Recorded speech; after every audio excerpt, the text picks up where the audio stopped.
Hi friends, welcome to my channel. In this video, I'm going to share with you on how I am coping with my current health condition and mobility. And I have a condition that affects the nerves of my spine, and that is called spinal stenosis. So please join me as I am going to show you my little garden. So kagaya nga ng sinabi ko, ako ay mayroong health condition na ang tawag ay spinal stenosis.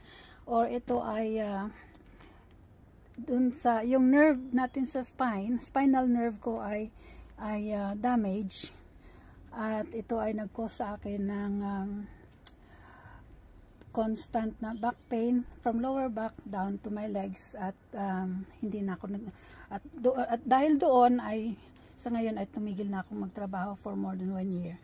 But anyway, that doesn't mean na yung aking mga kinahihiligan ay tinigilan ko na rin.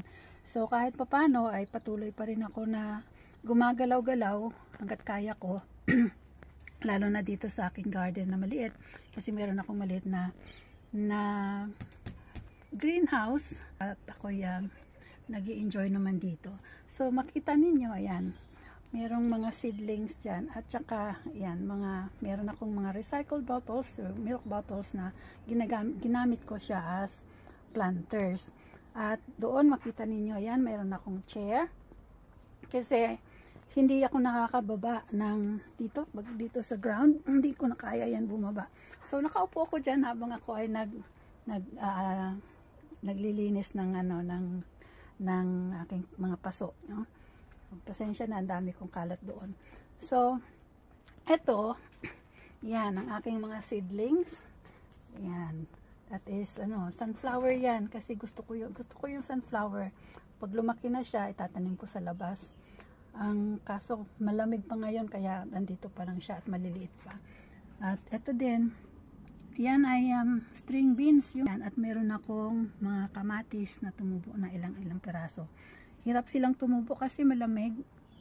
Tapos ito ay kalabasa, yan, tinanim ko siya. Yan, which is ang seed ay taken from yung kalabasa lang na nabili ko sa supermarket. And this one is courgettes. Yan, kita nyo merong label kasi binili ko yan. So yan lang yung binili ko. And this another one is kalabasa as well. Medyo sad siya kasi malamig. Malamig pa. Tapos that is pechay. Tapos meron din akong dito. Aray ko. Oh, sorry. Ayan, that is kangkong. Ayan, oh. Mabagal silang mag-grow kasi nga malamig. Ayan, and that is pechay as well. Ayan, so ito ay yan ang mga pechay ko. Trinansplant ko na siya nung isang araw kasi medyo gumanda yung panahon, pero ngayon malamig na ulit. And yeah, marami akong pechay. Ayan, individual ko siyang itinanim dyan. And dito naman ay potato. Yan, may patatas yan, buhay na. And dalawa silang paso ng potatoes. Yan. And yun naman, ito naman, here, look at this.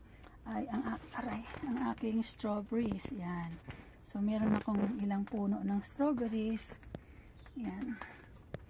Na hopefully ay gumanda siya at magkaroon ng madaming bunga. Yan. So, yan pa lang sa ngayon yung aking mga naka-prepare. Let me sit down. Yan pa lang sa ngayon ang aking mga naka-prepare na seedlings.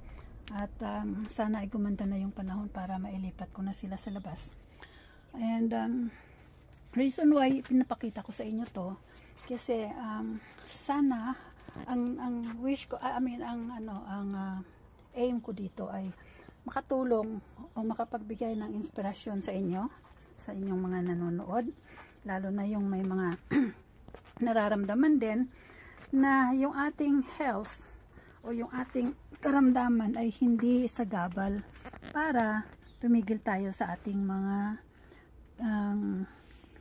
interest sa buhay, no? So gamitin natin ito na isang paraan para makatulong sa ating sarili, para ma-manage natin yung ating pain or ma-manage natin yung ating kung ano man yung issue natin sa ating katawan, no? So I hope na nakapagbigay ako ng inspirasyon sa inyo, that despite of my condition ay ito, that doesn't mean na nag-stop ako sa aking mga interest, no? So ngayon, maraming salamat. Dito na lang muna kasi wala pa naman akong maraming ipakita sa inyo. And I just hope and pray na lahat tayo ay nasa mabuting kalusugan. Good health sa inyong lahat. See you in my next video.